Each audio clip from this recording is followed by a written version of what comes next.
The scream tore through the east wing of Ashgrove Castle at the exact moment the clock struck midnight, and every guard in the corridor dropped to their knees, hands pressed against their ears. It was not a scream of pain, it was worse. It was the sound of two infant throats pushing out a cry that carried something ancient and raw, a cry that made grown wolves whimper and strong men stagger against stone walls. Nurse Della burst out of the nursery door with her cap crooked, and her eyes wide with fear, nearly knocking over a serving tray as she fled down the hallway. "I cannot," she gasped to no one in particular. "I cannot do this anymore. Someone else must go in there." Inside the nursery, two cradles sat beneath a high arched window, and in them lay Kale and Wren, the infant twins of King Draven Ashgrove, Alpha of the Ashgrove Kingdom. They were only 4 months old, yet their cries shook the chandeliers. Servants whispered that the pups were cursed, that the grief of their dead mother had poisoned their small hearts, that no living soul could ever calm them. 6 nurses had already quit that month. 3 healers had refused to step foot in the nursery again. The palace was beginning to feel less like a home and more like a battlefield, where the enemy was a pair of crying babies that nobody could defeat. Down in the servant quarters, far from the chaos of the nursery, a young woman named Elira Voss sat alone on a thin straw mattress, staring at the cracked stone wall in front of her. She had arrived at Ashgrove Castle only 4 days earlier, carrying nothing but a small cloth bag and the weight of a humiliation she could not yet outrun. Elira had once believed she would be a mate, a companion, someone chosen and cherished. That belief had died in front of an entire pack gathering just 1 week before, when the man fate had bound her to look her over like she was a stray animal, and rejected her out loud, in front of everyone she had ever known. "She is too plain," he had said, "too weak in scent." "I refuse this bond." The words still echoed in her mind every night. Rejection was not a private wound among wolves. It was a public branding. Once a mate rejected you, the whole pack treated you as damaged, unworthy, cursed even. Her own family had turned their backs on her within a day. She had been given a choice: leave quietly, or be cast out with nothing. She left. She had walked for 3 days before reaching the neighboring kingdom of Ashgrove, and there she had been given the lowest position available to any Omega, the position of Maid.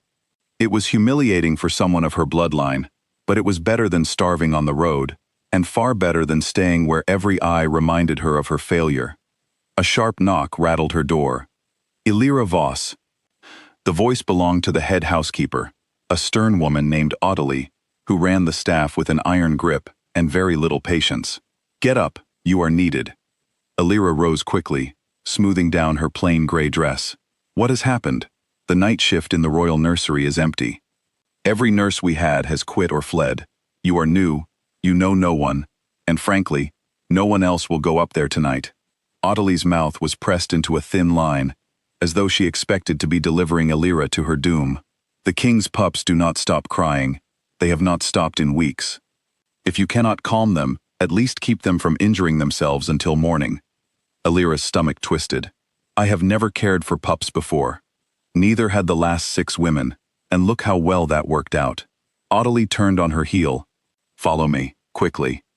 The walk to the nursery took them through hallways far grander than anything Elira had ever seen.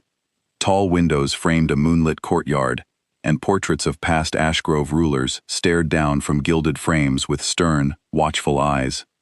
The deeper they went, the more the air seemed to hum with tension, as if the entire castle were holding its breath.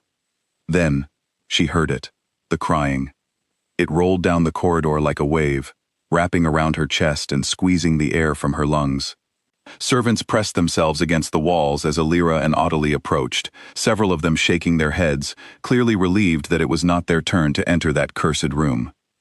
Ottilie stopped outside a heavy wooden door carved with wolf motifs. "In there. I wish you luck, because you will need it." Without another word, she turned and walked briskly away, leaving Elira alone in front of the door. Elira took a breath, pushed the door open, and stepped inside. The nursery was beautiful, decorated in soft blues and golds, with a large fireplace crackling weakly against the cold night air. But none of the beauty mattered, because the 2 cradles at the center of the room were shaking with the force of the twins' cries. Kale, the boy, had kicked off his blanket entirely and was red-faced with fury. Ren, his sister, had both tiny fists raised as though fighting an invisible enemy. Illyra felt her wolf stir uneasily beneath her skin, sensing the raw power radiating from these infants. It was unlike anything she had ever felt. These were not ordinary pups. She approached slowly, unsure of what to do, remembering nothing from her past that had prepared her for this. She had no siblings, no younger cousins, nothing. All she had was a memory, faint and warm, of her own mother humming a tune to her when she was small and frightened during a thunderstorm. Without thinking, without any plan at all, Illyra began to hum that same tune now. It was soft at first, barely audible over the crying. She hummed the melody her mother used to sing, a wordless lullaby passed down through generations of women in her family, meant to soothe fear and sorrow. She reached into Kale's cradle and lifted him gently, cradling his small body against her shoulder, still humming. He did not stop crying immediately. If anything, his cries grew louder for a moment, as though testing her, as though deciding whether she was worth trusting. Illyra did not falter. She kept humming, rocking him slowly, her voice steady even though her hands trembled. Then, gradually, his cries softened into hiccups. She reached for Ren next, lifting her with her free arm, balancing both infants against her chest with a strength she did not know she possessed. Ren's cries began to fade as well, her tiny fists slowly unclenching. Within a few minutes, silence filled the nursery for the first time in weeks. Illyra stood frozen, afraid to move, afraid that any sudden motion might shatter this fragile peace. She looked down at the twins in her arms. Kale's eyes were fluttering shut. Ren had turned her face into Illyra's shoulder, breathing slow and even. She did not know how long she stood there, humming quietly, before she noticed the silence spreading beyond the nursery itself. The corridor outside had gone utterly still. No footsteps, no whispers. Nothing. That was when the door opened. King Draven Ashgrove stood in the doorway, and the sight of him alone was enough to make Illyra's breath catch. He was tall, broad-shouldered, with dark hair that fell across a face carved from sharp, serious lines. He wore a long black coat, unbuttoned as though he had thrown it on in a hurry, and his eyes, a deep amber gold, were scanning the room with the tension of a man expecting danger. He had heard the silence from 3 floors below, and had run the entire way, certain that something terrible had happened to his children. Instead, he found a stranger standing in the middle of the nursery, holding both of his pups, both of them asleep. For a long moment, neither of them spoke. Illyra felt the full weight of his gaze settle on her, sharp and searching, as though he were trying to determine whether she was some kind of threat. "Who are you?" he said finally, his voice low and controlled, though she could hear the strain beneath it. "Illyra, Your Majesty. Illyra Voss. I am new to the staff." She kept her voice quiet, mindful of the sleeping infants in her arms. "I was sent to cover the night shift." Draven stepped closer, his eyes moving from her face down to his children, studying them as though he could not quite believe what he was seeing. "They have not slept peacefully in 19 days, he said. 19 days, and 6 nurses could not manage a single hour of quiet. "What did you do?" Illyra hesitated. The truth felt too simple, too small to explain something this significant. "I only sang to them, Your Majesty. A song my mother used to sing to me." His gaze sharpened, suspicion flickering across his features. "A song, that is all." "That is all," she confirmed, though she could feel her pulse quickening under his scrutiny. He studied her for a long moment, his jaw tight, clearly wrestling with disbelief. Alphas were not known for trusting easily, and kings least of all. Draven had buried enough grief in the past year to make him wary of anything that seemed too good to be true, too convenient, too perfectly timed.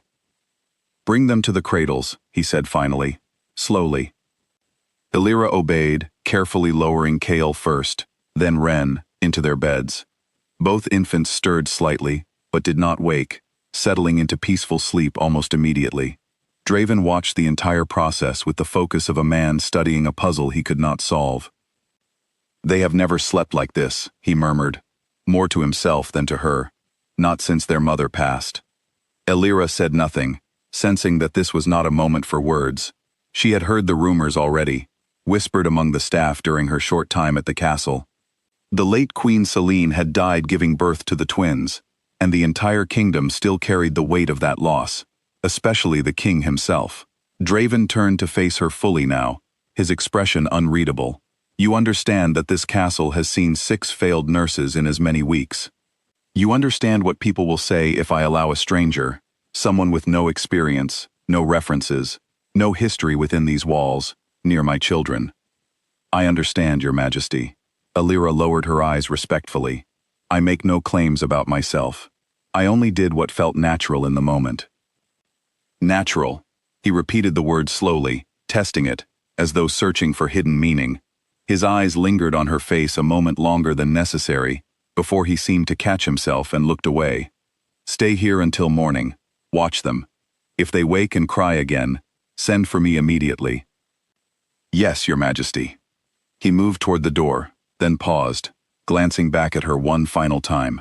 There was something in his expression she could not quite name, a flicker of confusion mixed with something softer, something almost hopeful, though he clearly fought against allowing it to show. What is your position here? He asked quietly. A maid, Your Majesty, recently assigned. His jaw tightened almost imperceptibly. A maid, he repeated, as though the word did not sit comfortably with what he had just witnessed. He said nothing else. He simply turned and left the nursery, closing the door softly behind him, leaving Alira alone with the sleeping twins and a heart that would not stop racing. She sank into the wooden chair beside the cradles, exhaling a long, shaky breath. For the first time in over a week, she allowed herself to feel something other than shame and sorrow. It was small, fragile, barely a spark, but it was there. A sense that perhaps she was not entirely useless, that perhaps, even after everything that had been taken from her, she still had something worth offering the world. Outside the nursery door, unseen by Alira, King Draven stood with his back pressed against the stone wall, staring at nothing, his mind spinning with questions he could not yet answer. His wolf, usually calm and controlled, paced restlessly beneath his skin, agitated by something he could not name. He told himself it was simply relief.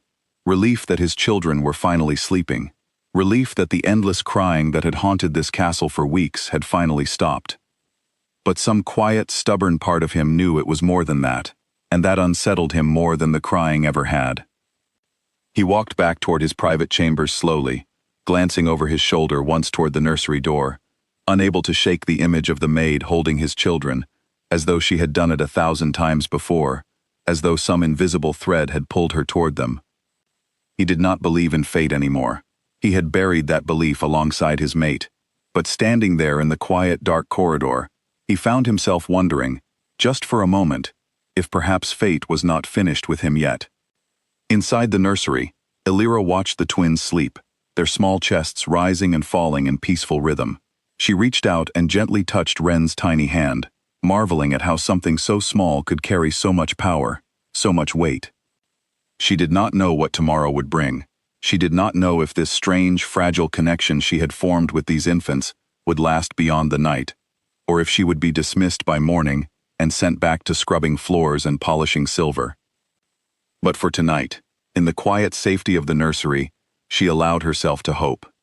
And somewhere deep within her, a whisper of something ancient and instinctive stirred, a feeling she could not yet name, a feeling that told her this was only the beginning. Morning light spilled through the nursery windows when the door opened again, and this time, it was not the king who entered, but a stern-faced woman, wrapped in a deep green shawl, her silver hair pulled into a tight knot. She stopped abruptly when she saw both twins sleeping soundly in their cradles, and her eyes moved to Alira, who sat quietly nearby, exhausted but awake. "You must be the new girl," the woman said, her voice sharp with disbelief. "I am Marin, healer to the royal family. I was told the pups slept through the night.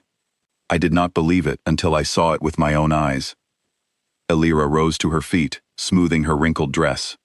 They woke twice, but settled quickly both times. Marin approached the cradles, examining the twins with practiced hands, checking their small foreheads, their breathing, their tiny fists now relaxed and open. She turned back to Alira with narrowed eyes, studying her the way one might study a rare and unexpected discovery. "In 4 months, no one has managed what you did in one night," Marin said slowly. "Tell me, girl, what is your bloodline?" Elira hesitated. "I come from the Voss family, from the Northern Territories." "Voss?" Marin repeated the name thoughtfully, tapping a finger against her chin. "I do not know that name well. No matter. Whatever gift you carry, the king will want to understand it fully before he trusts it." She straightened, brushing invisible dust from her shawl. "Word has already spread through the staff. By midday, everyone in this castle will know that the Maid succeeded, where healers and nurses failed." Elira's stomach tightened with unease. She had not wanted attention, not after everything she had endured back home. Attention meant scrutiny, and scrutiny meant judgment, and judgment was something she could not survive again so soon after her rejection. "Please," she said quietly, "I do not wish to cause trouble." Marin's expression softened slightly, though only for a moment. "Trouble follows gifts like yours whether you wish it or not, child. Best you prepare yourself." With that, she turned and left the nursery, her footsteps echoing down the corridor. Word did spread, exactly as Marin predicted. By the time Elira made her way down to the servant quarters to change and rest, whispers followed her through every hallway. Other maids stared openly, some with curiosity, others with clear resentment. A new girl, barely a week into her position, succeeding where experienced staff had failed for over a month, was not news that sat comfortably with everyone. "She probably used some kind of trick," one maid muttered as Elira passed, not bothering to lower her voice. "Omegas from the north are known for strange habits." "Or perhaps she simply got lucky," another replied, though her tone suggested she did not believe her own words. Elira kept her eyes forward and said nothing, retreating quickly to the small room she shared with 2 other maids. She sat on the edge of her thin mattress, pressing her palms against her tired eyes, willing away the familiar sting of humiliation that came with being watched and judged. A gentle knock interrupted her thoughts. She looked up to find a young woman standing in the doorway, holding 2 cups of warm tea. She had kind brown eyes and dark curling hair tied back loosely, and she smiled hesitantly as she stepped inside. "I am Nora," the woman said, offering one of the cups. "I heard what happened last night. I thought you might need this more than sleep does." Elira accepted the tea gratefully, surprised by the unexpected kindness. "Thank you. Most of the staff seemed to think I did something suspicious." Nora sat down beside her, waving a dismissive hand. "Most of the staff are simply tired and frightened. Those pups have made everyone's lives miserable for weeks. If you manage to calm them, that is not suspicious. That is a miracle." She took a sip of her own tea before continuing, her voice lowering slightly. "I have worked here since before the Queen passed. I remember how happy this castle used to be. Since her death, everything has felt heavy, like a storm that never quite breaks." "What was she like?" Elira asked, curious despite herself. "The Queen." Nora's expression softened with genuine fondness. "Celine was warm, generous, full of laughter. The king adored her completely. When she died bringing the twins into the world, something in him broke that has never healed. He barely speaks anymore, except when necessary. He buries himself in duty, in ruling, in anything that keeps his mind occupied." She glanced at Elira thoughtfully. "The pups crying so relentlessly, I think it reminded him constantly of what he lost. Every cry was like an accusation he could not escape." Elira absorbed this information quietly, understanding now why the king's eyes had carried such heavy shadows the previous night, why his voice had been so tightly controlled, as though restraining something far more turbulent beneath the surface. "Rest while you can," Nora said, rising from the bed. "Something tells me your quiet days as an ordinary maid are already finished." Nora's prediction proved accurate faster than either of them expected. Before the sun had fully set that evening, a royal guard arrived at the servant quarters, requesting Elira's presence in the king's private study immediately. Elira's heart pounded as she followed the guard through unfamiliar hallways, each step bringing her deeper into a part of the castle she had never been permitted to enter. The study door was tall and imposing, carved with the same wolf motifs found throughout the palace. The guard knocked once before opening it, gesturing for her to enter. King Draven sat behind a large wooden desk, covered with papers and maps, his expression unreadable in the flickering candlelight. Beside him stood a broad-shouldered man with graying hair and a stern, calculating gaze, whom Alira recognized instantly as someone of importance, likely an advisor or general. "This is General Corwin," Draven said without preamble, gesturing toward the man beside him. "He has concerns regarding last night's events that I believe deserve addressing directly." Corwin studied Alira with open suspicion. A maid with no history in this kingdom manages to calm royal pups that have resisted every trained professional for over a month. Forgive me for finding that difficult to accept at face value. Alira straightened her spine, refusing to shrink beneath his scrutiny, despite the fear coiling in her stomach. "I understand your concern, General. I have no explanation beyond what I already shared with His Majesty." "I sang a song," the pups responded. "A convenient explanation," Corwin replied coolly, "for someone who arrived at this castle only days before this remarkable event occurred." Draven raised a hand slightly, silencing his advisor before the conversation escalated further. "Corwin's caution is not unreasonable. This kingdom has enemies who would benefit greatly from infiltrating this household, particularly through access to my children." His amber eyes settled on Alira with unsettling intensity. "I need to understand exactly who you are before I allow you near my pups again." "I am simply an Omega who was rejected by her mate and sent away from her pack," Alira said, the words tasting bitter as they left her mouth, though she forced herself to continue.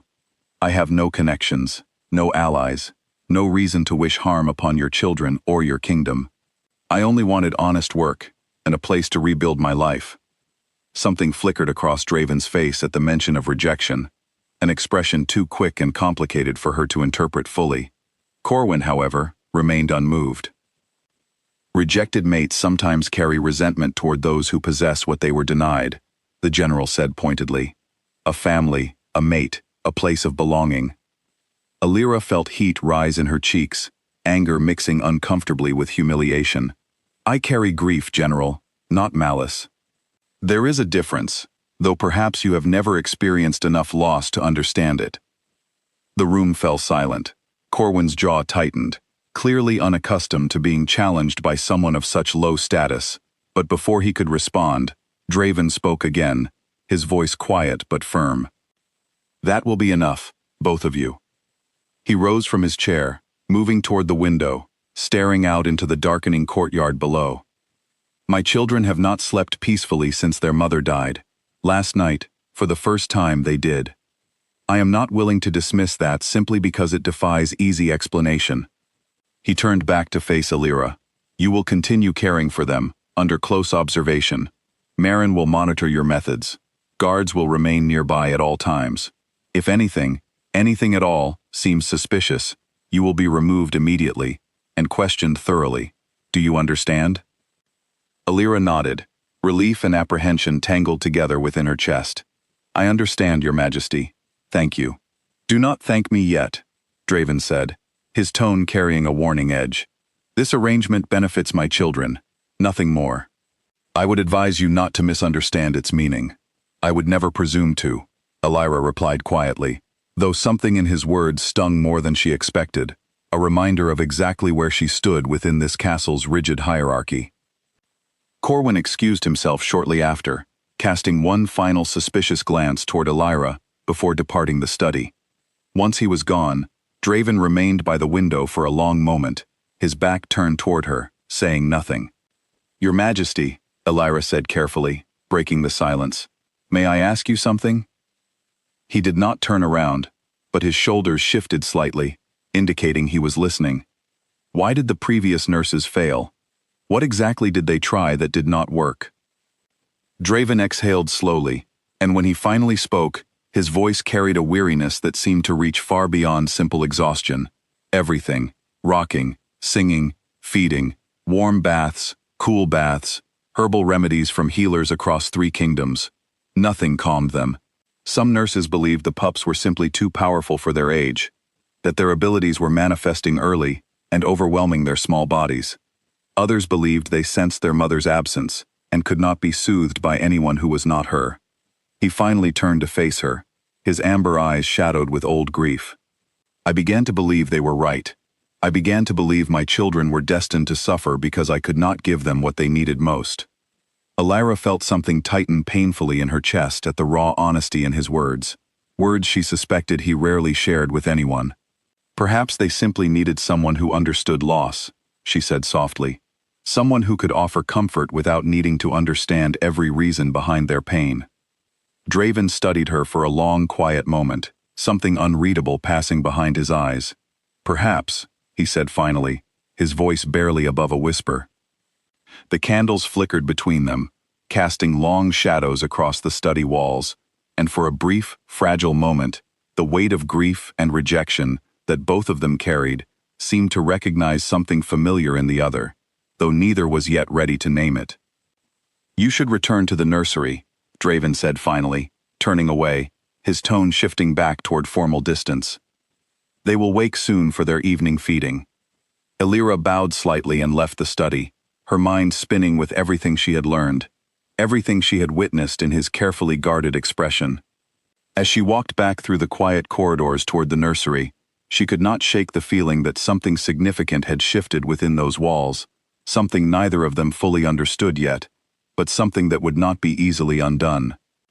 3 weeks passed, and the nursery that once echoed with endless crying now carried the soft sounds of contentment. Kale had learned to recognize Elira's voice, turning his head toward her the moment she entered the room. Ren reached for her constantly, small fists grasping at the fabric of her sleeves, whenever Elira attempted to set her down. Elira had settled into a routine unlike anything she imagined possible when she first arrived at Ashgrove Castle. Her days began before sunrise and ended long after sunset, filled with feedings, songs, quiet walks through the private garden reserved for the royal family, and long hours simply sitting beside the twins as they slept, watching their small chests rise and fall in peaceful rhythm. Marin visited daily, observing with careful, curious eyes, though her initial suspicion had softened considerably into something closer to fascination. I have cared for pups across 3 kingdoms, the healer admitted one afternoon, watching Elira rock Ren gently by the window. I have never seen anything like this bond. It is as though they recognize something in you that the rest of us cannot see. Perhaps they simply needed patience, Elira replied, though privately she wondered the same thing. There was something about her connection with the twins that felt different from ordinary caretaking, something that stirred instinctively within her whenever she was near them, though she could not name it clearly. King Draven visited the nursery more frequently now, though he remained careful to maintain distance and formality whenever Elira was present. He would stand near the doorway, watching his children with an expression that mixed relief and longing, as though witnessing something he had feared he might never see again. One evening, as autumn rain tapped softly against the nursery windows, Elira sat humming quietly while rocking both twins to sleep in her arms. She did not notice Draven enter until his voice broke the silence.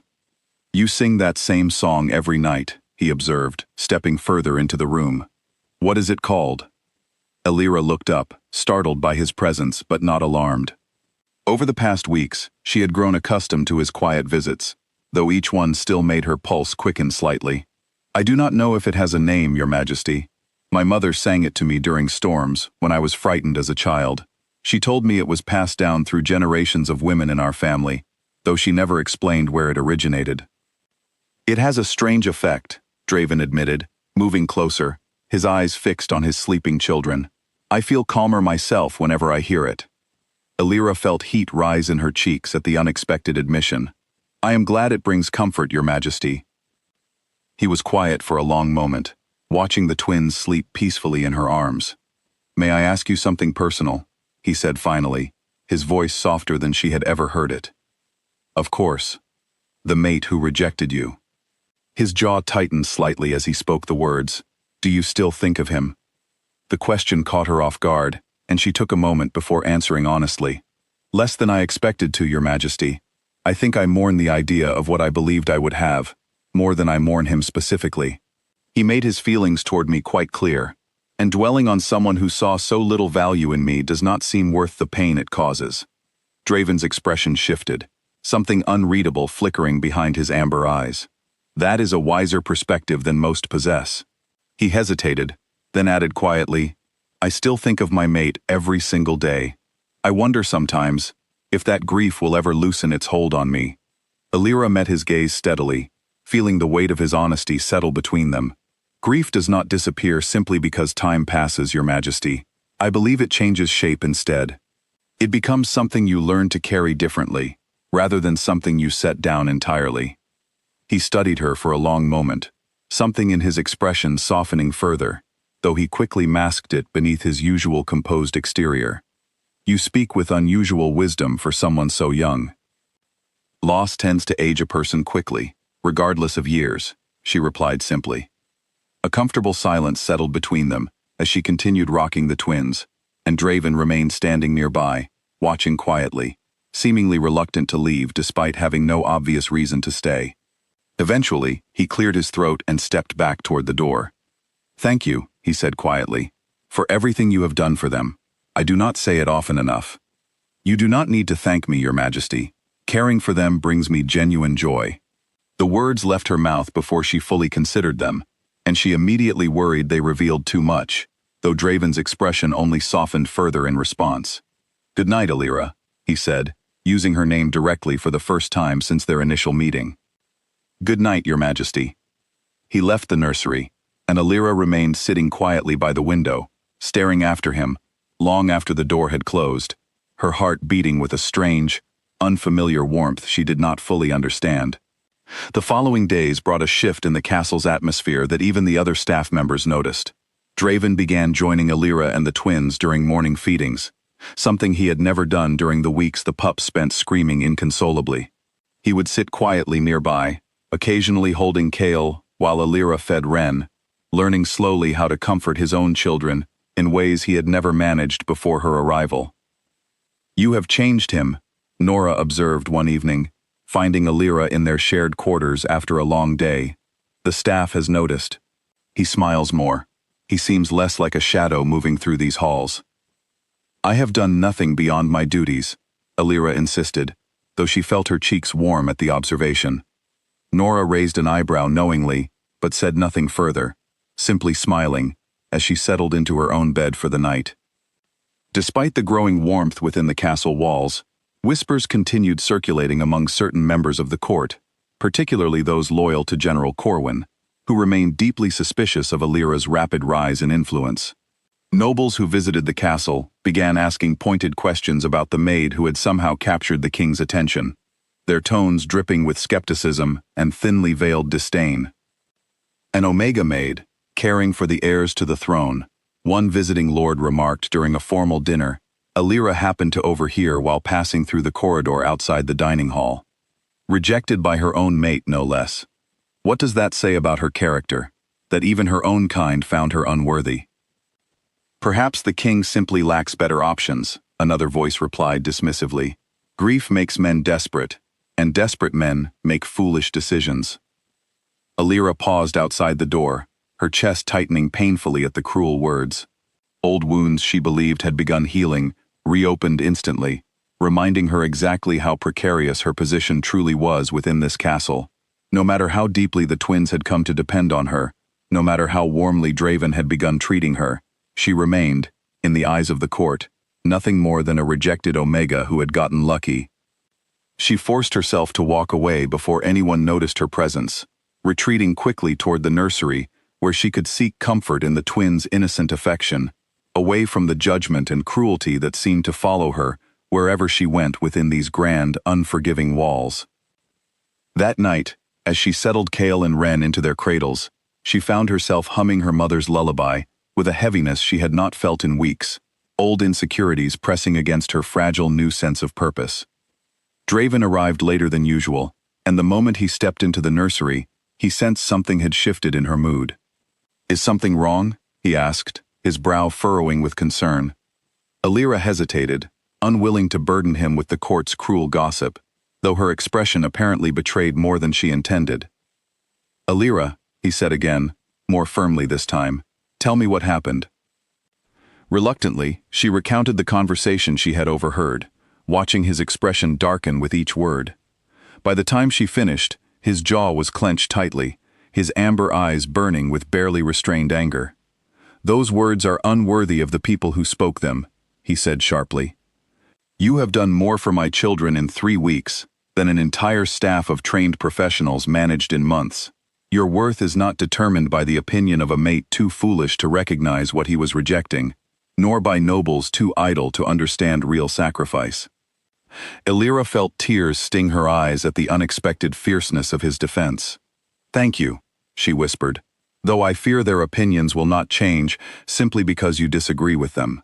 "Perhaps not," Draven admitted, his voice softening once more. "But you should know that within these walls, your value is not measured by their narrow judgments. It is measured by what I witness every single day, in the way my children finally sleep peacefully, in the way this castle finally feels less like a tomb and more like a home again." The sincerity in his words settled something unsteady within her chest, and for the first time since her rejection, Illyra felt something resembling genuine belonging begin to take root, fragile but real, growing quietly within the walls of a castle she had never expected to call home. Winter arrived early that year, blanketing the Ashgrove courtyard in a thick layer of white that muffled every sound beyond the castle walls. Inside, the twins had grown stronger, more alert, their small bodies filling out with the healthy weight that had eluded them during their months of endless distress. Kale had begun grabbing at anything within reach, and Wren had discovered the joy of blowing small bubbles whenever Illyra sang to her, giggling in a way that made the entire nursery feel brighter, despite the gray skies outside. Draven noticed something else developing during these winter months, something that unsettled him deeply, though he tried repeatedly to dismiss it as coincidence. Whenever Illyra left the nursery, even briefly, both twins grew restless within minutes. Their small noses would lift and turn toward the door, searching, and if she did not return quickly enough, soft whimpers would begin building toward something far more distressed. It was not ordinary attachment. Draven had seen pups grow fond of caretakers before, had witnessed the simple comfort infants found in familiar faces and voices. This was different. This felt instinctive, primal, as though his children's very wolves recognized something in Illyra that transcended simple familiarity. He mentioned his concerns to Marin one evening, finding the healer in her small study surrounded by ancient texts and carefully labeled herbs. "Their behavior around her defies ordinary explanation," Marin admitted, setting aside the book she had been reading. "I have documented cases throughout history where young pups react strongly to individuals connected to them through deep bonds, particularly bonds involving fated pairs or significant bloodline ties. It is rare, but not unheard of." Draven felt his stomach tighten uncomfortably at her words. "Illyra has no connection to my bloodline. She arrived here as a stranger, from a family I have never heard mentioned within any noble records. Bloodline connections are not always the explanation," Marin said carefully, studying him with knowing eyes. "Sometimes, pups react strongly to individuals who share a deep bond with their parent, a bond that has not yet been fully recognized or acknowledged." The implication hung heavily in the air between them, and Draven felt an unfamiliar tightness spread through his chest, something he refused to name directly, even within the privacy of his own thoughts. "That is not possible," he said firmly, though his voice lacked its usual conviction. "I would know if such a bond existed. My wolf would recognize it immediately." "Would it?" Marin asked quietly. "Grief has a way of muting instincts that would otherwise announce themselves clearly. You buried your bond with Celine so deeply after her passing that perhaps your wolf has grown cautious, reluctant to acknowledge anything that might threaten the walls you have built around your heart." Draven left the healer's study troubled by her words, unable to shake the unsettling possibility she had raised. He found himself watching Illyra more closely over the following days, noting small details he had somehow overlooked before. The way his wolf settled whenever she entered a room, the way her scent, something warm and floral he could not quite identify, lingered pleasantly in his thoughts long after she had left his presence. The way conversations with her felt effortless in ways few conversations had felt since Celine's death. He told himself repeatedly that these observations meant nothing significant, that grief and loneliness were simply distorting his perception of an ordinary working relationship between a king and his children's caretaker. Yet the doubt persisted, growing louder each day despite his efforts to silence it. Illyra, unaware of the internal turmoil brewing within Draven, continued her routine with the twins, finding genuine happiness in the small victories that filled her days. Kale's first attempt at crawling sent her into delighted laughter one morning, and she immediately sought out Draven to share the milestone, finding him in his study, reviewing kingdom reports with General Corwin standing nearby. "Your Majesty," she said, slightly breathless from hurrying through the corridors. "Kale has begun crawling. I thought you would want to witness it." Draven's expression brightened instantly, years of careful composure slipping away in an instant of genuine joy. "Show me," he said, rising immediately from his desk, ignoring Corwin's disapproving glance at the interruption. They walked together toward the nursery, and Alira found herself acutely aware of his presence beside her, the warmth radiating from him despite the cold winter air seeping through the castle corridors. When they arrived, Kale demonstrated his newfound skill enthusiastically, crawling across the nursery floor toward his father with determined focus, and Draven knelt down immediately, scooping his son into his arms with a laugh that Alira had never heard from him before, warm and unguarded and full of genuine happiness.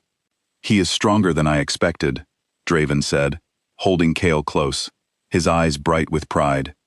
"Both of them are thriving," Alira agreed, watching the scene with a warmth spreading through her chest that she struggled to name precisely.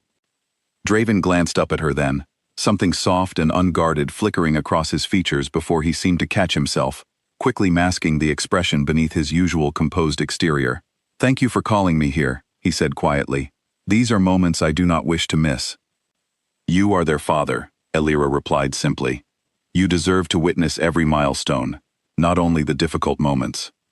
He studied her for a long moment, something unspoken passing between them, before he cleared his throat and rose to his feet, still holding Kale against his shoulder. "I have neglected many things since Celine's passing," he admitted quietly. "I buried myself in duty because it felt safer than facing everything else I had lost. You have reminded me, gently but persistently, that there is more to life than simply enduring grief."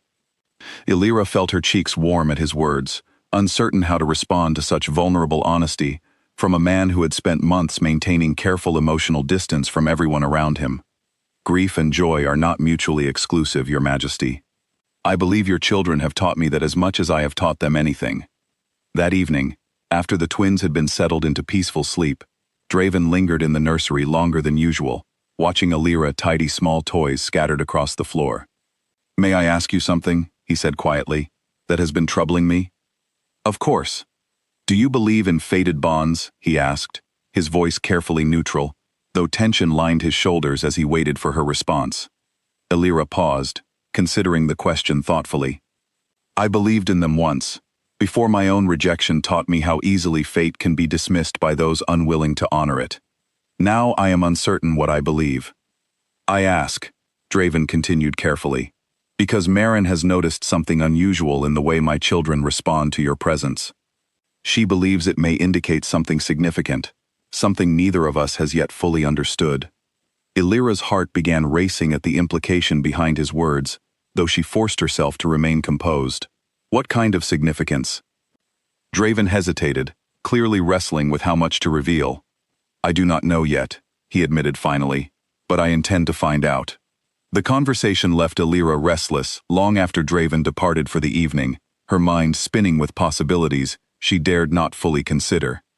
She lay awake that night in her small shared room, staring at the ceiling, wondering what exactly Marin had observed, and what it might mean for the fragile, unexpected connection growing steadily between herself and the grieving king who had slowly, cautiously, begun opening his heart once more. A formal announcement arrived at the castle 3 days later, delivered by a messenger wrapped in furs against the biting cold. General Corwin brought the sealed letter directly to Draven's study, his expression tight with concern as he explained its contents. "Lord Bryce Ashford requests an audience," Corwin said, setting the letter on the desk. "He wishes to discuss renewed alliance negotiations between our kingdoms, though I suspect his true motive involves something else entirely." Draven frowned, breaking the seal to read the letter himself. "What do you mean?" "His son, Callan Bryce, will be accompanying him." Corwin's tone carried unmistakable warning. "The same Callan Bryce who publicly rejected an Omega from his own pack several weeks ago." an Omega who now resides within these very walls. Draven's expression darkened instantly, understanding settling over him with uncomfortable clarity. He had never learned the specific identity of the mate who rejected Alira, had never thought to ask, respecting her privacy regarding a wound clearly still healing. Now, faced with the reality that her rejected mate belonged to a neighboring noble house, one whose alliance mattered significantly to Ashgrove's political stability, he felt a protective instinct rise within him that surprised him with its intensity. "Does she know?" he asked quietly. "I do not believe so, Your Majesty." Draven considered the situation carefully, weighing political necessity against a growing desire to shield Alira from further pain. "The alliance discussions cannot be avoided," he said finally. "Lord Bryce commands considerable resources along our northern border, resources this kingdom may need, should tensions with the eastern territories continue escalating. However, I will ensure Alira is prepared for his arrival, and I will not allow anyone within these walls to treat her with disrespect." When Draven informed Alira personally that evening, watching carefully for her reaction, he saw her expression shift through several emotions in quick succession: surprise, dread, and finally, a carefully controlled composure that did not fully mask the tension gathering in her shoulders. "Callan is coming here," she repeated quietly, as though testing the reality of the words. "You do not have to interact with him," Draven said firmly. "I can arrange for your duties to keep you occupied within the nursery during his visit, away from any formal gatherings." "Thank you," Alira said, though something in her tone suggested she was already bracing herself for complications that neither of them could fully anticipate. Lord Bryce and his son arrived 4 days later, their arrival marked by considerable fanfare, banners bearing the Bryce family crest fluttering alongside a procession of guards and attendants. Alira watched from a distant window as the visitors were escorted into the castle, catching only a brief glimpse of Callan before retreating quickly to the nursery, her heart pounding uncomfortably. Despite Draven's assurances, avoiding all contact proved more difficult than either of them anticipated.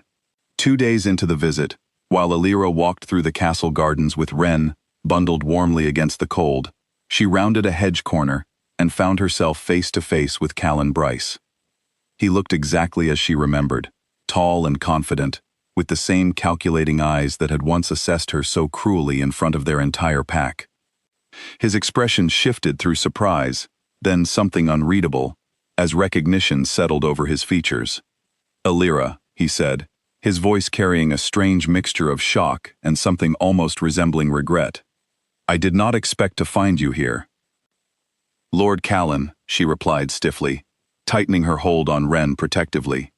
His eyes moved to the infant in her arms, curiosity flickering across his features. "You are caring for the royal children." "I am." Alira kept her tone carefully neutral, unwilling to reveal how deeply his presence unsettled her. "If you will excuse me, I have duties to attend to." "Wait," Callan said, taking a step forward, though he stopped himself before closing the distance further. "I heard rumors, back home, about an Omega who found favor within Ashgrove Castle. I did not realize it was you." "Rumors travel strangely," Alira replied, forcing herself to meet his gaze steadily despite the discomfort tightening her chest. Callan studied her for a long moment, something conflicted passing behind his eyes. "I have thought about that day often," he admitted quietly. "The way I spoke to you, in front of everyone. It was cruel and unnecessary. I allowed pride to dictate words I have regretted since." Alira felt something bitter rise within her at his words, old wounds reopening, despite the weeks of healing she had experienced within Ashgrove's walls. "Regret does not undo humiliation, Lord Callan. It simply confirms that you understood the cruelty of your actions even as you committed them." Her words clearly struck deeper than he expected, his expression tightening with something that might have been shame. "You have every right to your anger," he said quietly. "I only wish to apologize, however inadequate that apology might be." Before Alira could respond, a familiar voice cut through the tense silence, carrying an edge sharp enough to make both of them turn quickly. "Alira." Draven approached from the garden path, his expression carefully composed, though his eyes carried unmistakable protective intensity as they settled on Callan. "I did not realize you had company." Your Majesty, Callan said, straightening immediately, offering a formal bow. I was simply passing through the gardens and encountered Alira unexpectedly. Draven's gaze lingered on Callan for a long moment, something calculating and territorial, radiating from his posture despite his outwardly composed demeanor. The gardens near the nursery wing are reserved for family use, he said evenly. I would appreciate you respecting that boundary during the remainder of your visit. Callan's eyes widened slightly at the implication behind Draven's words, understanding settling over his features as he glanced between the king and Alira with dawning comprehension. Of course, Your Majesty. My apologies for the intrusion. He bowed once more before departing quickly, leaving Draven and Alira alone amid the winter garden's quiet stillness. Are you all right? Draven asked immediately, his composed exterior softening the moment Callan disappeared from view.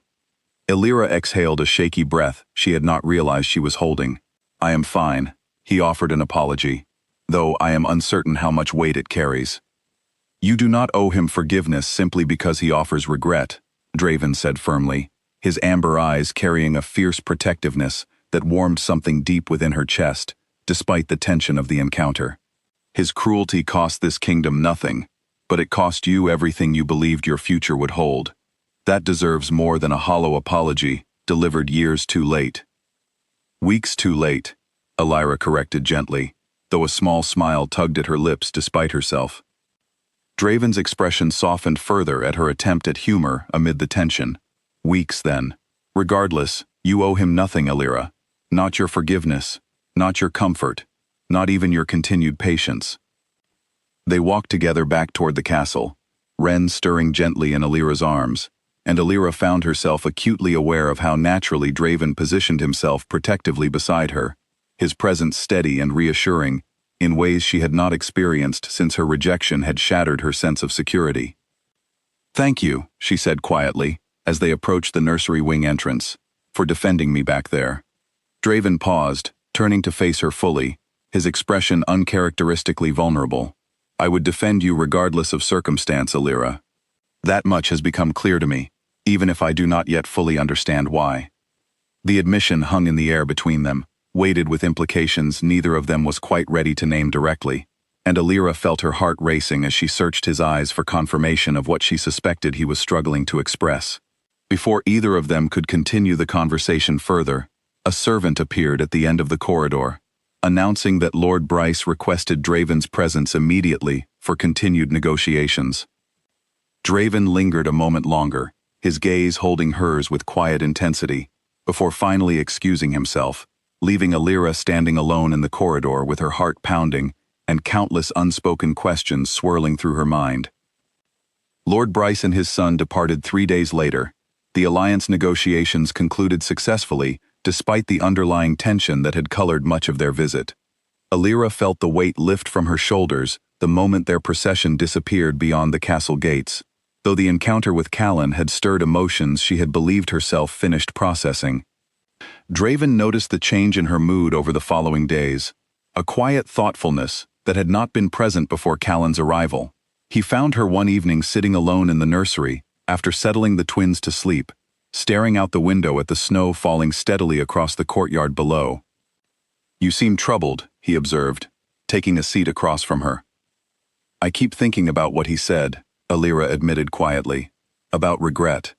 I do not know why his words affect me so deeply when I have already built a life beyond that rejection. Draven considered his response carefully before speaking. Perhaps his regret does not change what happened, but it forces you to reconsider the narrative you have told yourself since that day. Perhaps part of you wonders whether accepting his apology would mean forgiving yourself for believing, even briefly, that his cruelty defined your worth. Alira looked up at him, surprised by the depth of his observation. That is remarkably perceptive, Your Majesty. Grief has taught me to examine emotions carefully, he said simply. I spent months refusing to acknowledge my own pain, after Celine's passing, believing that duty alone could sustain me. It could not. I nearly lost myself entirely before I understood that avoiding grief only deepens its hold. They sat together in comfortable silence for a while, the crackling fireplace filling the quiet gaps between them, until Draven spoke again, his voice hesitant in a way she had rarely heard from him. I have noticed something these past weeks, he said carefully, that I have struggled to understand fully. What is that? My wolf responds to you, he admitted, watching her reaction closely, not simply with familiarity, but with something deeper, something I have not experienced since Celine. I told myself repeatedly that grief was distorting my perception, that loneliness was creating connections that did not truly exist, but the feeling has only grown stronger, not weaker. Alira's breath caught at his words, her heart racing as she processed the implications. What are you suggesting? I do not know precisely, Draven admitted. Marin believes it may explain why the twins responded so strongly to you from the very beginning. She has read of cases where children instinctively recognize bonds their parents have not yet consciously acknowledged. A bond, Alira repeated slowly, testing the word. Between us. I am not certain, Draven said quickly, though his eyes carried a vulnerability that suggested he wanted to believe it despite his caution. I do not wish to burden you with assumptions that may prove unfounded, particularly given everything you have already endured regarding fated connections.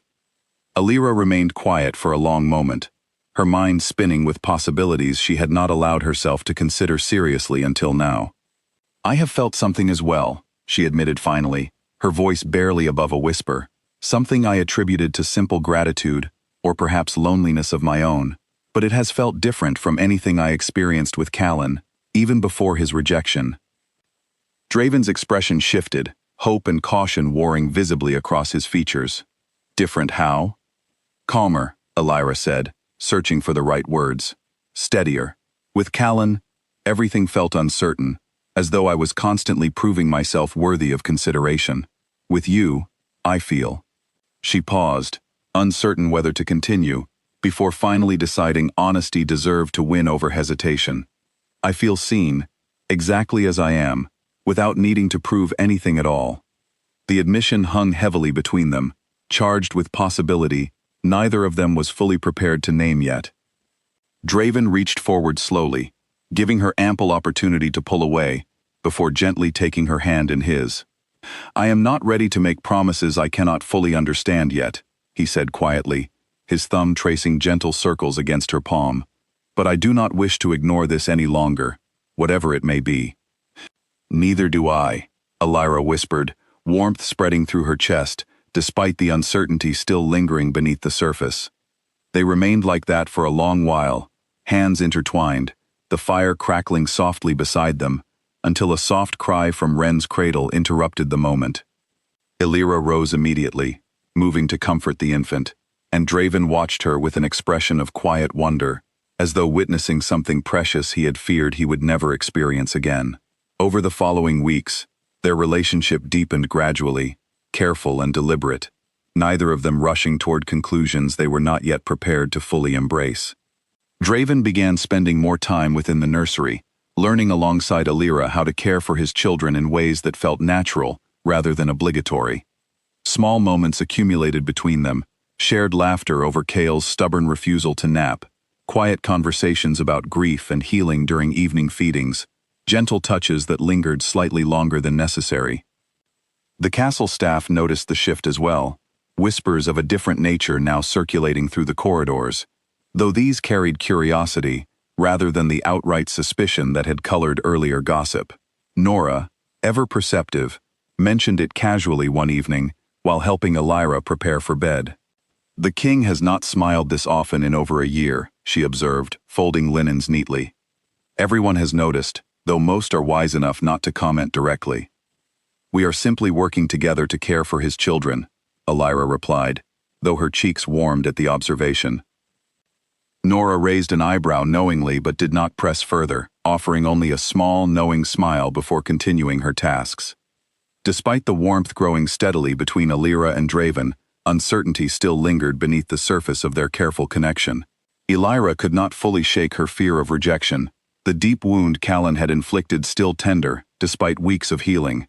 Draven, meanwhile, wrestled privately with guilt regarding Celine, uncertain whether embracing something new meant somehow betraying the memory of the mate he had loved and lost. One evening, following a particularly difficult day where both twins had been unusually fussy, Draven found Alira sitting alone in the nursery, exhaustion evident in her posture, as she stared blankly at the flickering fireplace. "Difficult day?" he asked gently, settling into the chair beside her. "They seemed distressed all afternoon," she admitted. "I could not determine why, and it frightened me, wondering if perhaps whatever connection we share is not as stable as I hoped." Draven reached for her hand instinctively, offering quiet reassurance. "Pups have difficult days regardless of the bonds surrounding them. It does not diminish what exists between you and them, or between us." "I fear disappointing you," Alira confessed quietly, the vulnerability in her voice catching him off guard. "I fear that whatever this connection is, it will prove fragile, easily broken, just as everything else in my life has proven to be." Draven turned to face her fully, cupping her face gently between his hands, his amber eyes carrying fierce sincerity. "You have already given me and my children more than anyone else has managed in over a year, Alira. Whatever fear lingers within you, know that it does not match the reality I have witnessed. You are not fragile, and neither is what we are building together." Alira felt tears gather in her eyes at his words, overwhelmed by an emotion she had not allowed herself to fully feel since her rejection had taught her to guard her heart carefully. "I want to believe that," she whispered. "Then believe it," Draven said softly, leaning forward until their foreheads touched gently. "Believe it, because I am telling you it is true, and because I have never lied to you, not once, since the moment we met." The quiet intimacy of the moment settled something unsteady within her chest, and for the first time since her rejection had shattered her confidence, Alira allowed herself to trust fully in something fragile and uncertain, choosing hope over fear, despite everything she had endured to arrive at this moment. General Corwin requested a private audience with Draven early one morning, his expression grave as he closed the study door firmly behind him. Draven set aside the papers he had been reviewing, sensing immediately that whatever concerns his advisor carried would not be easily dismissed. "Speak plainly, Corwin," he said. "You rarely request closed audiences without significant reason." "The Maid," Corwin began, his tone carefully measured, despite the tension evident in his posture. "Alira Voss. The staff speaks openly now of your growing attachment to her. I have remained silent regarding her role with the twins, given the undeniable results, but I cannot remain silent regarding rumors suggesting she may become something more within this household." Draven's expression hardened slightly. "What exactly troubles you about that possibility?" "Your Majesty, forgive my directness, but she arrived here with no verified history, no noble connections, nothing beyond her own account of rejection and displacement. The neighboring kingdoms will not easily accept an Omega Maid elevated to a position of significant influence within Ashgrove's royal household. Alliances built through proper marriage arrangements strengthen this kingdom's stability. A relationship built on convenience and grief risks destabilizing everything we have worked to secure since Celine's passing." "Convenience," Draven repeated coldly, his amber eyes darkening. "Is that truly how you perceive what has occurred within this castle these past months?" Corwin held his ground despite the obvious displeasure radiating from his king. "I perceive a vulnerable man who lost his mate under tragic circumstances, finding comfort in someone who arrived precisely when that comfort was most needed. I do not question her intentions directly, Your Majesty, but I question whether grief has clouded your judgment regarding what this kingdom requires from its ruler." Draven rose from his desk, pacing slowly toward the window, his jaw tight with restrained frustration. "You believe I am incapable of distinguishing genuine connection from simple convenience." "I believe," Corwin said carefully, "that kings throughout history have made decisions during periods of grief that they later regretted deeply, decisions that cost their kingdoms far more than they anticipated." Silence stretched between them, heavy and uncomfortable, before Draven finally spoke again, his voice quiet but resolute. "I have considered every possibility you are raising, Corwin, long before you brought them to my attention. I have questioned my own judgment repeatedly since this connection began developing. What I have not questioned, not once, is the reality of what my children experience in her presence, nor the reality of what I myself have witnessed regarding my own wolf's response to her." Corwin's eyes narrowed slightly. "Your wolf?"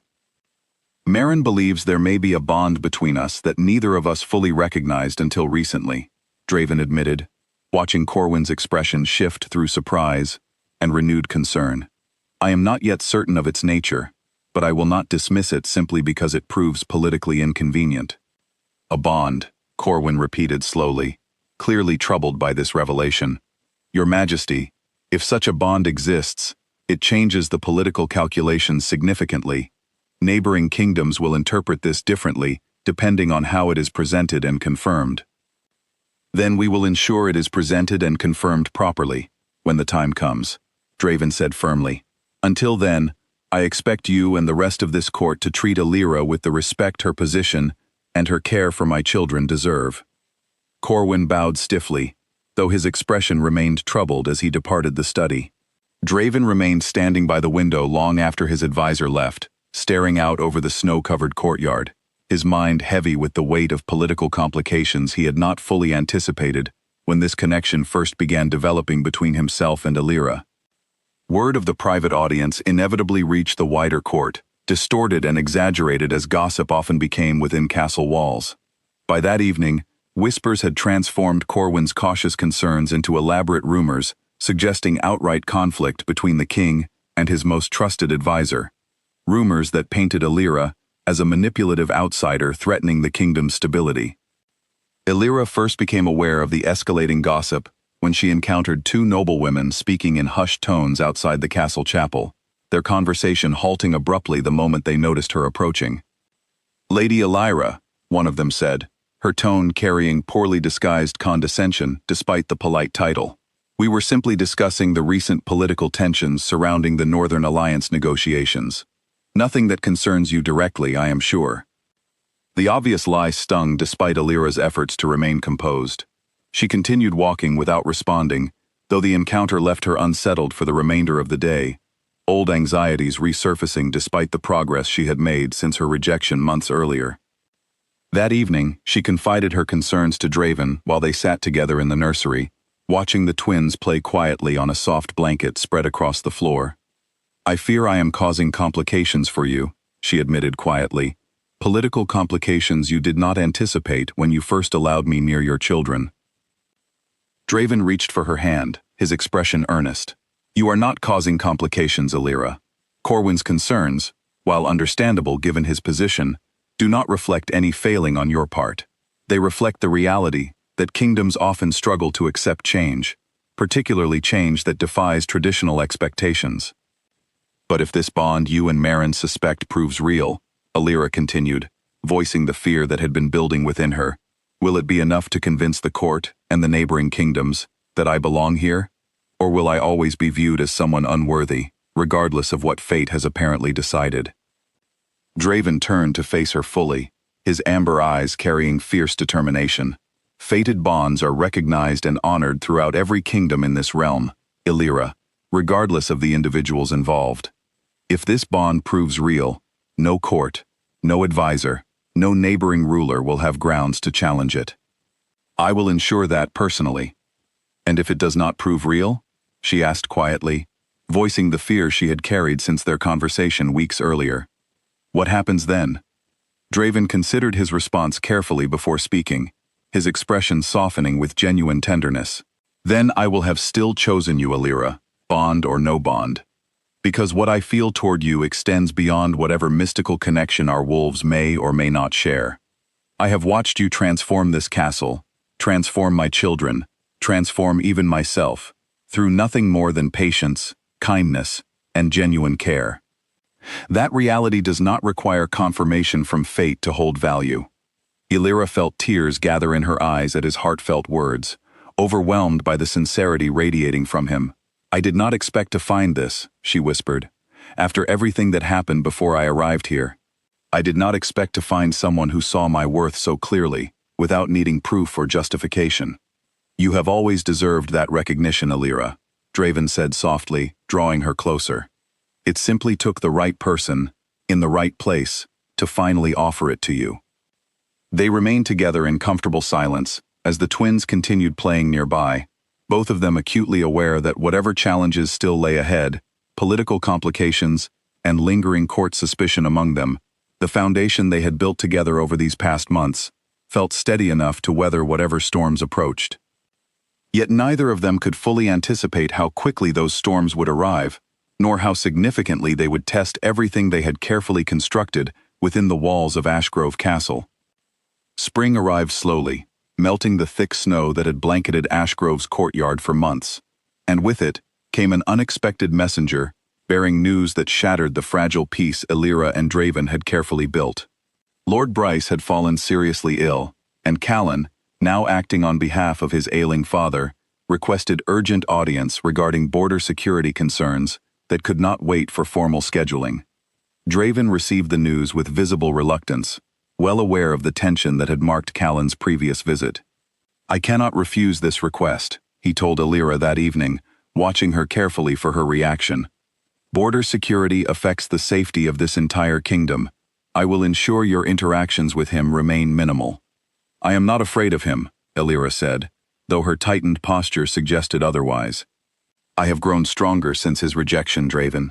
I will not allow his presence to unsettle the life I have built here." Despite her brave words, unease settled over her the moment Callan's procession arrived 3 days later, considerably smaller than his previous visit, suggesting the urgency of his errand. Draven greeted him formally in the throne room, maintaining careful diplomatic composure despite the underlying tension that had characterized their previous encounter. "Your Majesty," Callan said, offering a respectful bow, "I apologize for the abrupt nature of this visit. My father's condition has worsened considerably, and certain decisions regarding our northern territories require immediate clarification before matters escalate further." The negotiations stretched across several days, consuming most of Draven's attention, and keeping him largely occupied with informal meetings rather than the nursery. Illyra continued her routine as normal, though she found herself acutely aware of Callan's presence somewhere within the castle, a persistent unease she could not fully shake, despite her determination to remain unbothered. On the third evening of his visit, as Illyra walked through a quiet corridor carrying Wren toward the nursery following a late feeding, she rounded a corner and found Callan waiting, as though he had anticipated her path deliberately. "Illyra," he said, his tone carrying an urgency that immediately put her on guard, "I need to speak with you." "I have nothing further to discuss with you, Lord Callan," she replied, attempting to move past him, though he stepped sideways, subtly blocking her path. "Please," he said, his composure slipping slightly, revealing something more desperate beneath his usual confident exterior. "I have watched you these past days, watched how the king looks at you, how the entire castle seems to have shifted around your presence. I made a terrible mistake rejecting you, Illyra. I understand that now more clearly than ever." Illyra's grip tightened protectively around Wren. "Your understanding arrives far too late to matter, Callan. I have built a life here that does not require your validation or your regret." "I could offer you everything I denied you before," Callan continued, apparently unwilling to accept her rejection of his words. "A proper mate bond, status among your own kind, a family built on equal standing, rather than servitude within someone else's household." The word servitude struck her sharply, and Illyra felt anger rise within her chest at his continued inability to understand the depth of what he had truly cost her, and the genuine value of what she had found since arriving at Ashgrove. "I am not in servitude, Callan.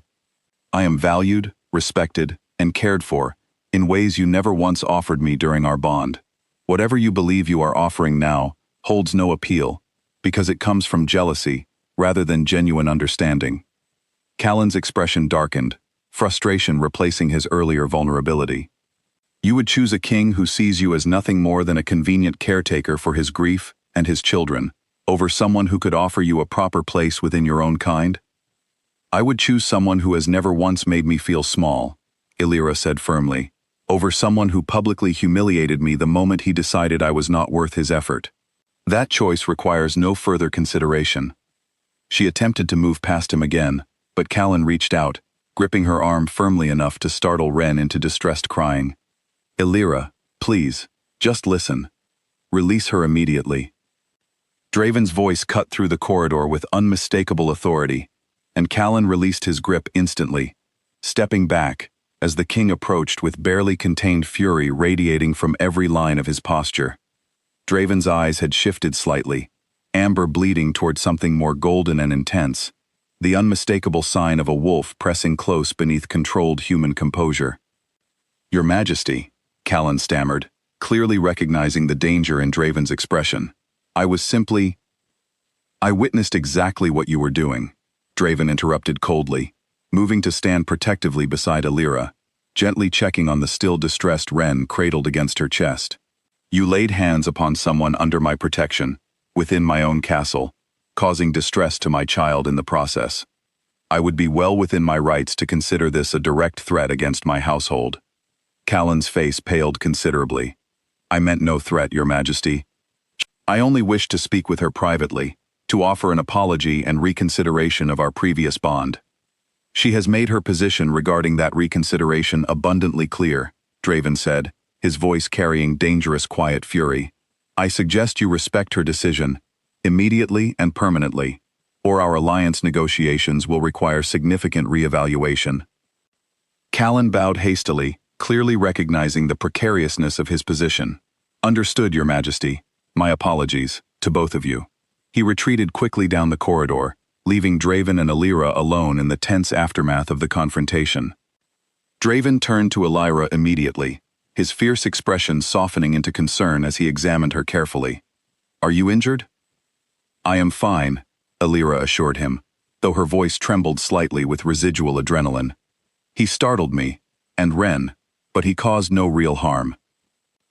Draven reached out gently, taking Wren from her arms to soothe the still whimpering infant, his other hand settling protectively at the small of Alira's back as he guided her toward the nursery. "I should never have allowed him within these walls again," he said, frustration evident in his tightened jaw.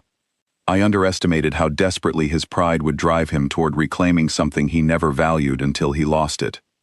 "You could not have anticipated this," Alira said, though gratitude for his swift intervention warmed her despite the lingering unease from the confrontation. Once inside the nursery, with Wren finally settled and beginning to calm, Draven turned to face Alira fully, his expression carrying an intensity she had not witnessed from him before. "I felt something the moment I sensed your distress," he admitted quietly. "Something immediate, visceral, my wolf reacting before my mind had even processed what was happening. I have never experienced anything like it, not even during Celine's final days." Alira's breath caught at his words, understanding the significance of what he was describing. "What does that mean?" "I believe," Draven said slowly, his amber eyes holding hers with unwavering intensity, "that Marin's suspicions were correct all along. I believe you are my second-chance mate, Alira, and I believe some part of me has recognized that truth since the very first night I found you standing in this nursery, holding my children in peaceful silence for the first time in weeks." The weight of his words settled over her completely, and Alira felt her heart racing with a mixture of fear and overwhelming hope, understanding that whatever remained uncertain between them was about to be tested in ways neither of them could fully anticipate. Marin arrived within the hour, summoned urgently by Draven following his revelation to Alira. The healer examined both of them carefully, first checking Wren for any lingering distress, before turning her attention to the two adults standing before her, tension and anticipation evident in their postures. "Tell me exactly what you felt," Marin instructed Draven, her voice carrying the careful precision of someone accustomed to identifying subtle magical phenomena. Draven recounted the moment in the corridor, the immediate surge of protective fury upon sensing Alira's distress, the way his wolf had risen so close to the surface that his eyes had shifted involuntarily, something that had not occurred since his bond with Celine had first solidified years earlier. Marin listened intently, nodding slowly as he finished his account. That reaction, immediate and instinctive rather than consciously chosen, strongly suggests bond recognition. However, true confirmation requires more than instinct alone. She turned to Alira. "Have you experienced anything similar? Any physical sensation, any pull toward him during moments of distress or significance?" Alira considered the question carefully, memories flooding back through the months since her arrival. "I felt something the very first night, when I entered the nursery and found the twins crying. I felt drawn toward them in a way I could not fully explain. And with Draven, and I feel She paused, searching for accurate words. Whenever he enters a room, I feel a kind of calm settle over me, even during difficult days. When he touches my hand, I feel warmth spreading through my chest that I initially attributed to simple attraction, but now I wonder if it carries deeper significance. Marin nodded thoughtfully, moving toward a small wooden chest she had brought with her, retrieving a delicate silver instrument, shaped like a small compass, its surface etched with intricate wolf symbols. This device has been used for generations to confirm bond recognition between potential mates. It responds to the underlying magical connection between fated pairs, regardless of whether that connection has been consciously acknowledged. She instructed both Draven and Alira to place their hands simultaneously against the instrument's surface. The moment their fingers touched the cool silver together, the compass needle spun rapidly before settling into a steady golden glow, pulsing gently in rhythm with what felt distinctly like a heartbeat. Marin's eyes widened slightly, though she quickly composed herself. "This confirms it definitively," she said quietly. "The golden glow indicates true bond recognition, the same confirmation used throughout royal households for generations to verify fated connections. You are mates, Your Majesty, bound not by convenience or circumstance, but by fate itself." The room fell silent as the weight of her confirmation settled over both of them.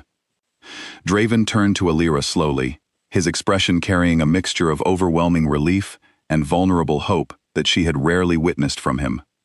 Then everything Corwin feared, everything the court has whispered about regarding convenience and grief-clouding judgment, was wrong from the very beginning. "It was never convenience," Alira said softly, her own eyes filling with tears as the reality of the confirmation washed over her.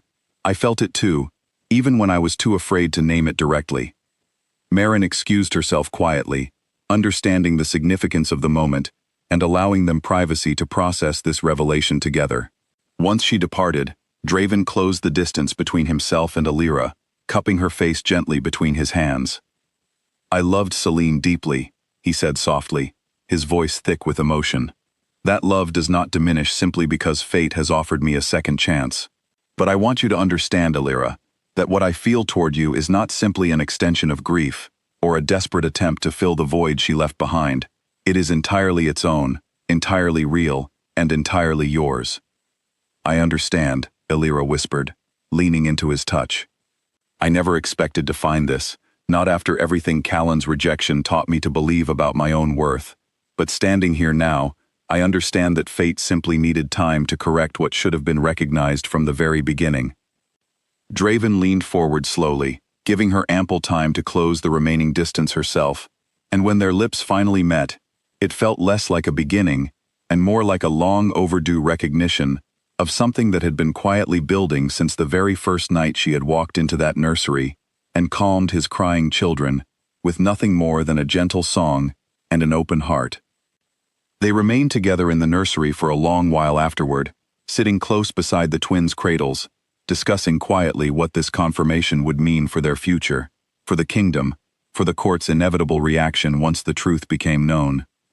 "Corwin will need convincing," Draven admitted, though his tone carried far less concern now that the bond had been officially confirmed. "But the compass confirmation carries significant weight within royal tradition. No advisor, no neighboring kingdom, will have legitimate grounds to challenge what fate itself has verified." "And Callan?" Alira asked quietly, still processing the confrontation from earlier that evening. "Callan will learn, permanently this time, that whatever chance he once had with you was lost, the moment he chose pride over recognizing your worth," Draven said firmly. "He has no claim over you now, not against a confirmed fated bond." Relief washed over Alira at his words, the lingering unease from the earlier confrontation finally beginning to dissolve. "I still cannot quite believe this is real," she admitted. "Months ago, I stood before my entire pack, humiliated and rejected, believing I would never find genuine belonging anywhere. Now, I am told I am fated to be the mate of a king." Draven pulled her closer, pressing a gentle kiss against her forehead. "Fate has strange timing, but it rarely makes mistakes regarding who truly belongs together. Callan's rejection was not a reflection of your worth, Alira. It was simply fate, clearing the path toward where you were always meant to be." As they sat together in comfortable silence, watching the twins sleep peacefully nearby, both of them understood that the confirmation of their bond marked not an ending to their challenges, but the beginning of a new chapter, one that would require courage to face the political complications and court skepticism still ahead, but one they would now face together, bound by something neither circumstance nor cruelty could ever undo. Outside the nursery window, spring continued unfolding across Ashgrove's courtyard, new growth pushing steadily through soil that had spent months buried beneath winter's harsh grip, a quiet reflection of the renewal both Draven and Alira had found within each other after enduring their own respective seasons of grief and rejection. News of the confirmed bond spread through Ashgrove Castle within days, carried first through Merrin's careful, official disclosure to General Corwin, and then rippling outward through every corridor and chamber until the entire court understood the truth that had once seemed impossible to imagine. The rejected Omega Maid, once dismissed as unworthy by her own pack, had been confirmed as the fated mate of King Draven Ashgrove himself. Corwin's reaction, while initially cautious, shifted considerably once he examined the compass confirmation personally, understanding the weight such verification carried within centuries of royal tradition. He requested a private audience with Draven shortly after the news became official, his expression carrying none of the skepticism that had characterized their previous conversations. "I owe you an apology, Your Majesty," he said, bowing respectfully. "And perhaps a deeper apology to Lady Alira, given how thoroughly I questioned her intentions and her worth within this household." "Apologies are best offered directly to her, Corwin," Draven replied, though his tone carried understanding rather than lingering resentment. "She has endured enough doubt and rejection to last a lifetime. I would appreciate the court finally offering her the respect she has always deserved." Corwin nodded solemnly. "I will ensure the court understands the full weight of this confirmation, Your Majesty. No one will question Lady Alira's position further, not with fate itself having spoken so clearly."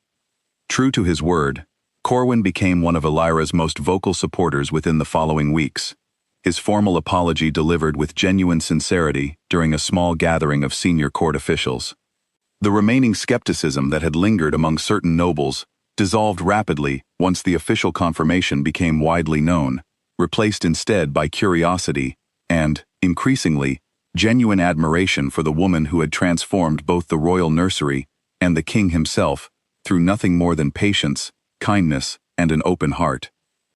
Draven wasted little time formalizing what fate had already confirmed. Within a month, preparations began for a formal claiming ceremony, one that would publicly announce Alira's position as Queen of Ashgrove before the entire kingdom and its neighboring allies. Alira found herself both overwhelmed and deeply moved by the scale of preparations, remembering vividly how different her circumstances had been mere months earlier, arriving at this very castle with nothing more than a small cloth bag and a heart still raw from public humiliation. "Are you nervous?" Nora asked one evening, helping Alira prepare for the ceremony's final fitting, admiring the elegant gown that had been carefully tailored to complement her new position. "Terrified," Alira admitted with a small laugh. "Though not for the reasons you might expect.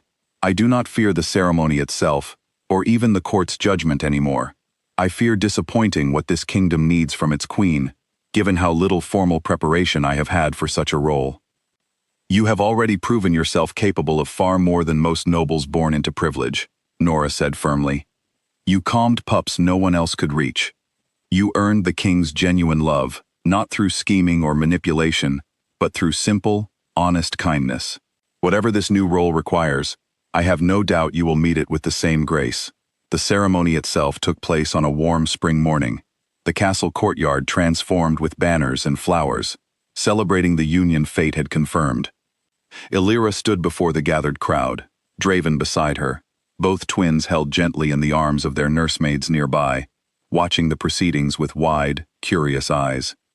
Draven spoke first, his voice carrying clearly across the courtyard as he addressed the assembled crowd.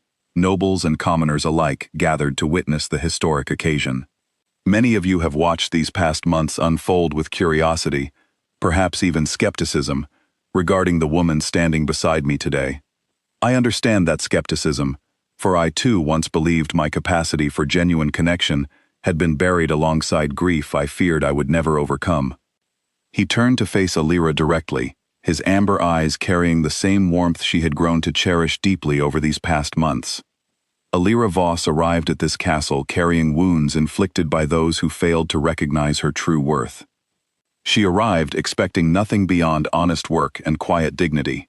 Instead, she gave this kingdom, and gave me personally, something I believed I had lost forever: hope, joy, and the reminder that love finds its way toward those who deserve it, regardless of circumstance or timing. The crowd remained silent, captivated by the sincerity radiating from their king, a sincerity many had not witnessed since before Celine's passing. Draven reached for Alira's hand, his voice growing steadier as he continued. "Before this kingdom, before our allies, before fate itself, I claim Alira Voss as my mate and queen, not simply because destiny has confirmed our bond, but because I have chosen her, deliberately and completely, understanding fully the depth of what she offers this household and this kingdom." Alira felt tears streaming freely down her face as she listened to his words, overwhelmed by the completeness of the acceptance she had once believed impossible to find. When it came time for her own vows, she spoke with a steadiness that surprised even herself, drawing strength from months of healing and genuine belonging. "I arrived at Ashgrove Castle, believing myself unworthy of love, unworthy of belonging, unworthy of anything beyond quiet servitude," she said, her voice carrying across the courtyard despite its gentle tremor. "This kingdom, and this man beside me, taught me otherwise. I accept this bond not simply because fate has confirmed it, but because every single day since arriving here has shown me, repeatedly and patiently, that I am worthy of exactly this: genuine love, genuine partnership, and a family built on mutual respect rather than convenience." The crowd erupted into cheers as Draven pulled her close, sealing their formal claiming with a kiss that carried none of the caution or hesitation that had characterized their earlier interactions, only complete, unguarded joy. Kale and Wren, sensing the celebratory energy surrounding them, giggled happily in their nursemaid's arms, their small hands reaching toward their parents with delighted enthusiasm. Following the ceremony, as celebrations continued throughout the castle grounds late into the evening, Alira found herself standing quietly on a balcony overlooking the courtyard, watching guests mingle and celebrate below. Draven joined her after a while, wrapping his arms gently around her from behind, resting his chin against her shoulder. "How does it feel?" he asked softly, "being Queen of Ashgrove?" Alira leaned back into his embrace, watching the twins being carried carefully through the crowd below, greeted warmly by nobles who had once questioned her worth entirely. "It feels like coming home," she said quietly, "to a home I never expected to find, built from rejection that once felt like the end of everything, but ultimately became the beginning of something far greater than I ever imagined possible." Draven turned her gently to face him, his expression carrying the same warmth and devotion that had grown steadily since that first quiet night in the nursery. "Fate has a strange way of finding those meant to be together," he said softly, "even when the path leading there involves unexpected sorrow and unnecessary cruelty." "I would not change the path," Alira admitted, reaching up to touch his face gently. "Every rejection, every humiliation, every difficult step led me exactly here, to you, to Kale and Wren, to a family I once believed I would never deserve." Below them, the celebration continued late into the night, laughter and music filling the courtyard that had once echoed with the desperate cries of two infant twins no one believed could ever be calmed. Now, that same courtyard celebrated the woman who had proven everyone wrong, transforming not only two frightened pups, but an entire grieving kingdom, through nothing more than patience, kindness, and a love that fate had always known would find its way home. Ashgrove Kingdom entered a new era that night, one defined not by grief or rigid tradition, but by genuine warmth and unshakable devotion, led by a king who had learned to embrace second chances, and a queen who had discovered, against every expectation placed upon her, that she had always deserved exactly the love and belonging she finally, completely, found.